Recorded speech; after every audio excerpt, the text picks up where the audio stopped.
Good morning. कसे आहात सर्व? तर क्रिशाला सकाळी नाश्ता भरवला आणि मस्त पाववडा बनवला. आमच्या गावाला ना सोलापूरमध्ये बेसनमध्ये ना पावला डीप करून फ्राय करतात. मग तेच मी ब्रेडचं बनवलं होतं.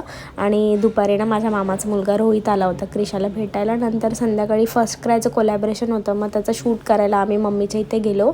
मग घरी आले रात्री आणि बघा इतका सारा पसारा होता, बापरे. मग क्रिशाला ना खाली झोपवलं आणि मला कामं पण होते भरपूर. म्हटलं चला अगोदर ना पूर्ण बेड आवरून घेते, कारण की जाताना ना इतकी घाई झालेली ना, म्हणून मला वेळच नाही भेटला. आणि आजकाल क्रिशा खूप जास्त पसारा पण करते. म्हटलं आल्यावरतीच आवरेल. आणि खूप थकलेली ती, तर ती झोपलेली. म्हटलं चला पाणी पण येणार होतं आणि क्रिशाचं जेवण पण बनवायचं होतं. मग किचन वगैरे पण आवरलं आणि पाणी भरायला घेतलं. पाणी भरलं तोपर्यंत क्रिशाचं जेवण बनवते ते तेवढ्यातच क्रिशा उठली. तर मग तिला घेऊनच तिचं जेवण बनवलं आणि असं संपवलं आजचा दिवस. बाय.